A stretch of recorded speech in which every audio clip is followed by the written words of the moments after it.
Hello and welcome to the channel. I'm Spencer Penrod. I'm a world builder who makes stories for or worlds for stories and games, D&D campaigns, things like that. Today we're going to be checking out The Last of Us, the TV show. Um, I put out a poll on my Patreon. This is what people decided they wanted. I am also the biggest wimp ever when it comes to horror. So I'm not sure I'm going to be able to get through this. We'll have to see. I've been assured that I'll be fine, but people underestimate how bad I am with this stuff. Um, I have played the game before, right when it came out. I remember the beginning and the end, and almost nothing in the middle. So I don't know how different the show is from the game. Um, I yeah, I'll just have to get into it and see. I'm looking at this from the perspective of world building, which is obviously an interesting angle to take something like The Last of Us, as it is kind of post apocalyptic but set on Earth. So there's not going to be a lot to the world itself because it's just Earth. So what I'm going to be looking at is how they primarily how they're structuring things like the political and economic and ecological side of things, how society has collapsed and rebuilt, things like that, rather than things like, does this have magic? What kind of magic is there? Where is this world? What is the world built like? How many moons are there? Things like that. All those details are going to be the same. So it's mostly going to be details about zombies and about how society is functioning, basically. So with that said, let's go ahead and just jump on into it. This first episode is an hour and a half long, it looks like. So I'm expecting this to be a multi-part episode for the channel. But we'll see. And that's your biggest worry? Its host's internal temperature is over 94 degrees. And currently there are no reasons for fungi to evolve to be able to withstand higher temperatures. But what if that were to change? What if, for instance, the world was... Okay, so I'm getting a call that I thought I had this off. So let me take care of that real quick. All right, so obviously what we're getting here is a lot of foreshadowing about how the zombies in The Last of Us are going to be working. I remember enough to know it is some kind of fungus, like this doctor here is hinting at. So most of what we're getting here is just information about how things in the real world work. They're talking about real fungi, real viruses, real medical, biological things. So it's freaky how that works. But really mostly what we're getting here is a setup to say this is the horror in the show, that all these zombies, these people we're going to see are actually alive, possibly aware, and just being controlled, which is just horrifying. But we're not getting much that's different from the real world so far, at least. to get slightly warmer. Well, now, there is reason to evolve. One gene mutates, and an Ascomycetia, Candida, ergot, Cordyceps, Aspergillus, any one of them could become capable of burrowing into our brains and taking control, not of millions of us, but billions of us. Billions of puppets with poisoned minds, permanently fixed on one unifying goal: to spread the infection to every last human alive by any means necessary. And there are no treatments for this, no preventatives, no cures. They don't exist. It's not even possible to make them. So if that happens,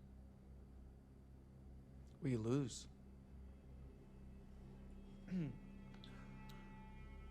we'll be back.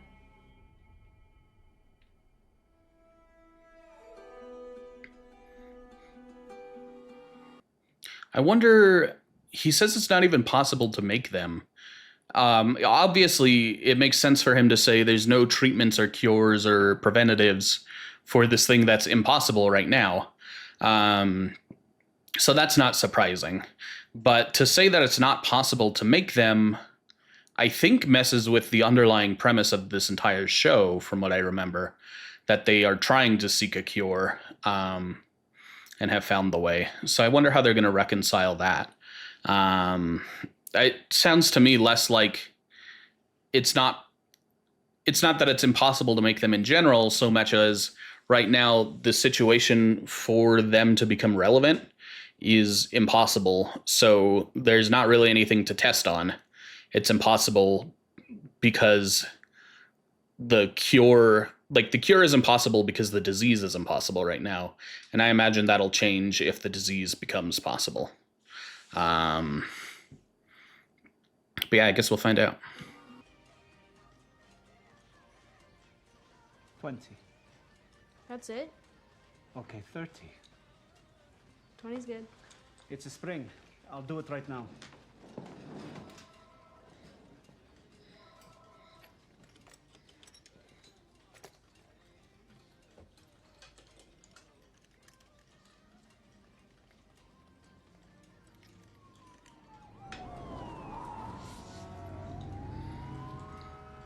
All day, I swear. So I don't have a ton to say about the world building so far, obviously, but just some foreshadowing stuff. We know zombies are going to break out soon because that's the premise of the show, zombies. We know they are mushroom fungal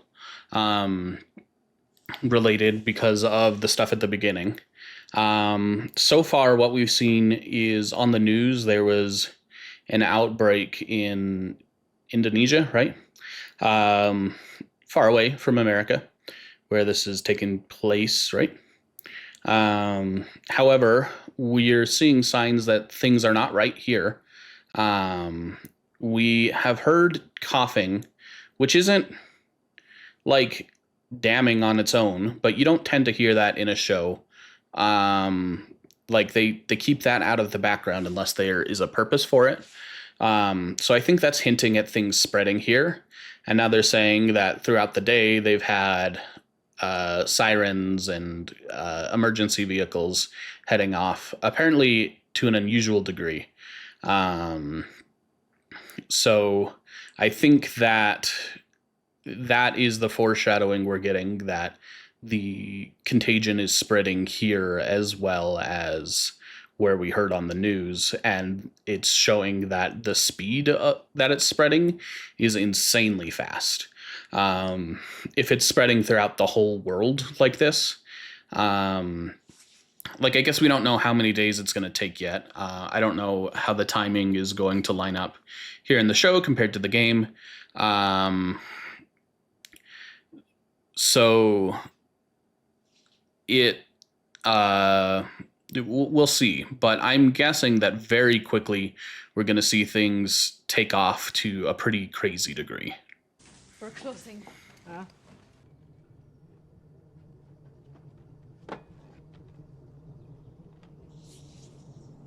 Hey, Mrs. Adler, could I borrow this? Oh. Yeah, sure. It's one of Danny's. You know what? My dad's gonna be back real soon. I should go. You sure? Yeah. Well, you're taking some cookies.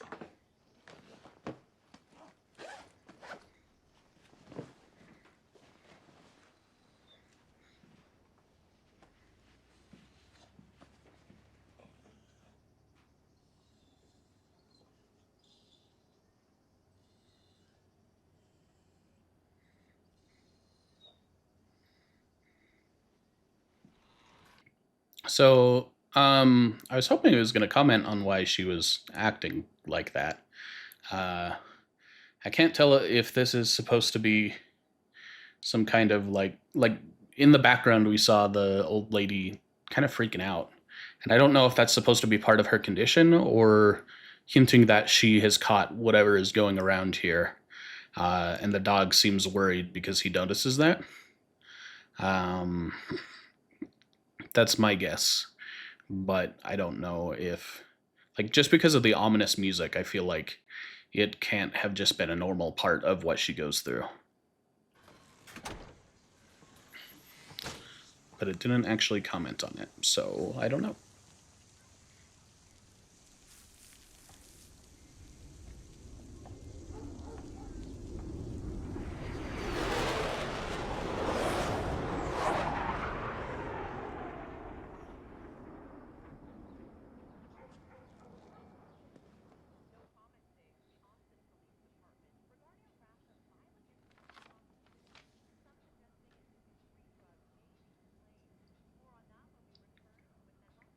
So there we hear that a violent string of violent incidents is taking place. They're blaming it on drugs right now. But that's obviously going to be escalating if that's the zombies.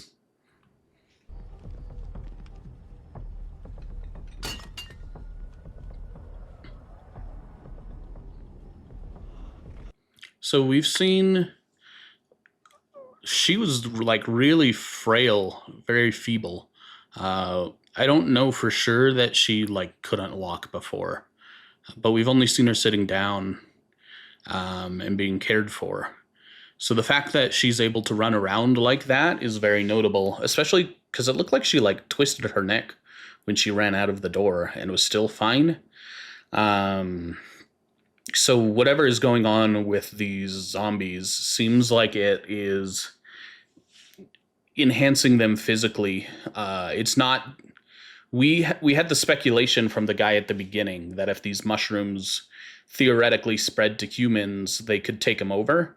But that sounded entirely like a mental effect. Whereas, well, not entirely, because he said it stopped them from degrading as well, decomposing. But here we're seeing it increase their strength, their resilience, their like decreased dependency on parts of their body. It wouldn't surprise me if she gets back up here. So it's interesting and terrifying to note that not only is it mind controlling these victims and turning them into like bloodthirsty animals, but it's also making them kind of super powered on top of that.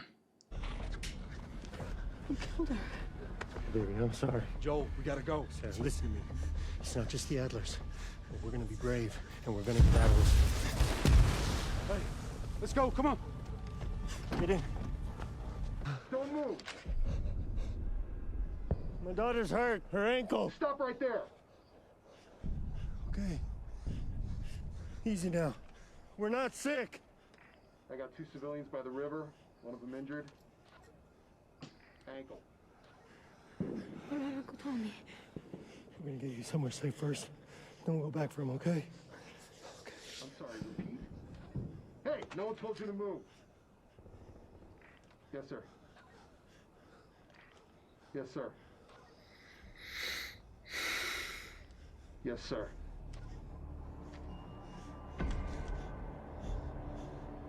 We're not sick. Sir, we are not sick!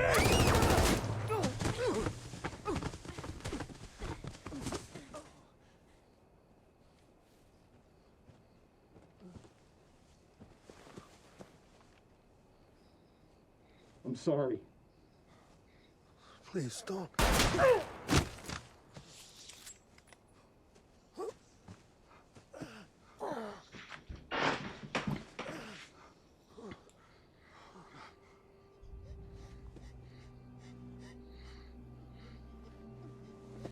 So they're obviously just killing everyone because they don't know how this spreads or what's going on yet. It's showing that there's a lot of fear governing things rather than any level of understanding. Or maybe they feel like any injury they've seen could spread the disease, and so they want to take no chances. I think in either case, what they are operating from is that place of ignorance and fear. And there's just so much panic. This thing is spread so fast that there's no room for them to operate in any way except that. I don't know if that makes this the right call by the army here. But it's hard to fully condemn them when, like, what else can they do? There's no information. They don't know what's happening. It's like some sort of supernatural plague going on. It feels so wrong, but to contain it, like, what other options do they have? I at least feel like that's the mindset that their command is operating under. I don't like this part. Okay. You're okay. You're okay. Move your hand, baby. Move your hand.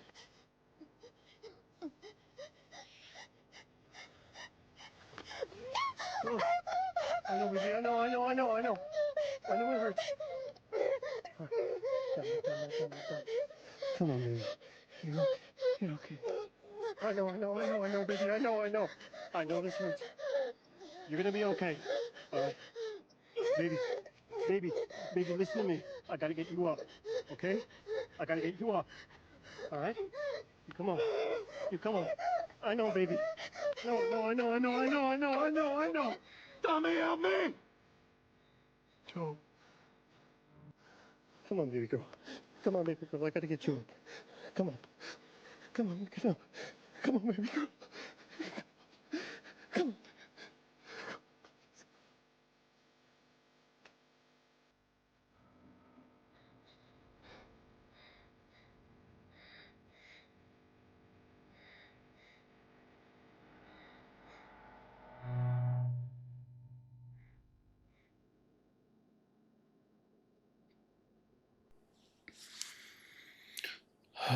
20 years later. He's 56 for most of this? I didn't realize he was that old. God,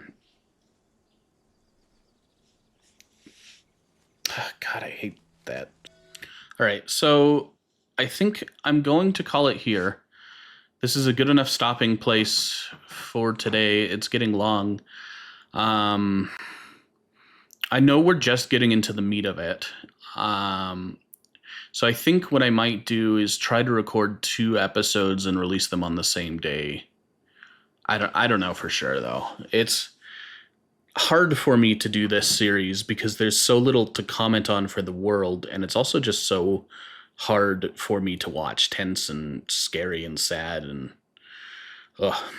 But it's really good. So I'm enjoying it a lot so far. I think the overall thing that stood out to me this episode, though, is that we hear at the beginning that these mushrooms control people by inducing hallucinations in them. It's not like it is completely puppeteering their body. It is creating the state in their mind that leads them to act in the way that the mushrooms benefit from, that the fungi desires. So with that being said, what on earth are these people being shown that turns them into these feral, angry, bloodlusted creatures with no concern for their own well-being? That's what I was wondering about. Like, we saw the guy chasing him through the diner and just crashing over everything because he was so bloodlusted and looking for flesh to eat and spread to. It isn't a natural state of mind for people. Like, it takes a lot to get someone to that point. I can't even imagine what. So whatever is being shown to them, it's not just like a visual projection. It's got to be messing with their emotions. It's got to be fully immersing them. But they're also capable of perceiving reality enough to see other people and react to their presence and attack them. So I wonder what they are perceiving people as, and I wonder how they're perceiving reality in their actions. I know that people can be really far gone when they're under the influence of like psychedelics. Their perception of reality can be completely disconnected from what they're actually experiencing, but it doesn't do this to people. Obviously, otherwise I don't think people would want to do psychedelics. They do it because they're enjoyable. And this is very far from that. But it's still stemming from the same place of kind of a mind-altered state. I doubt we're going to be delving into the minds of zombies very much throughout this series. So I don't think this is a question that'll be answered. But it is what stands out to me as just a question of empathy, I suppose. Like, obviously, the zombies are the bad guys here, but they're victims of this plague themselves. And I am afraid for how aware they are of what they're experiencing and what it's doing to their perceptions. That I think is the scariest part so far. But yeah, thank you for joining. I know I was really quiet this episode. I didn't have a ton to say. The show is very good, and also it was not dropping a lot of things for me to go off of. It was mostly character dialogue and things like that. And I think we're going to see things opening up a little bit more as we get into the fallout of that event. But still, it's going to be something I've got rather light commentary on compared to a lot of other series that I've done. So let me know if that's something that you like, if you still enjoy watching me go through this, or if you feel like maybe you would prefer something with a little bit more meat for me to dig into on the world building side, because I'm curious how you'll all think of it. Thank you, though, for watching. If you want to see more episodes as they are processed, as they're recorded, check out my Patreon in the description. If you want me to do an analysis of your own world building, I offer that on my Ko-fi. Otherwise, just subscribe to the channel for more if you like it. Thank you very much, and I'll see you next time.